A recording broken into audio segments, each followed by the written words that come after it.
Hello साथीहरू, हाम्रो BBS first इयरको business स्ट्राटेजिसको एउटा पर्सेन्टाइल एकदमै जरुरी छ र सोध्ने पनि गर्छ यसलाई कसरी गर्ने भनेर म एउटा सानो भिडियो बनाएको छु। Lowest value 5% student pass 5 lowest सबैभन्दा पास भएको 5% स्टुडेन्ट भनेको चाहिँ कति हुन्छ? 0 देखि 100 सम्म हाम्रो के त पास मार्क हो। हाम्रो 5 भनेको कति हुन्छ? 5 भनेको 100 को बिचमा आउँछ। हाम्रो कति? 95। 5 मा 5 घटाउँदा कति? 95 के त हाम्रो लोएस्ट भ्यालु हो। 5% चाहिँ पास भएर चाहिँ 95% चाहिँ के लोएस्ट भ्यालु आयो। अब हाम्रो हाइएस्ट भ्यालु 10% स्टुडेन्ट फेल भन्यो। हामीले चाहिँ हाइएस्ट भ्यालु सबैभन्दा बढी भ्यालु निकाल्नु पर्यो। त्यसले 0 देखि 5 सँग चाहिँ के हो त फेल भएर रहेछन् स्टुडेन्टहरू भनेपछि हामीले 0 देखि 10 सम्म चाहिँ के गराउनु 10 यसको हाइएस्ट भ्यालु चाहिँ फेलको हाइएस्ट भ्यालु कति रहेछ 10 भनेर निकाल्यो।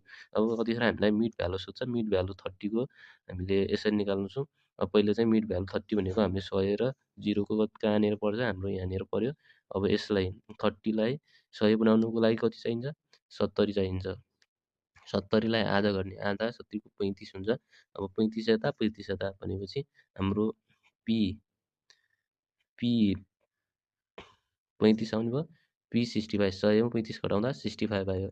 यसरी चाहिँ हामीले के त मिडल भ्यालु पनि निकाल्छौँ।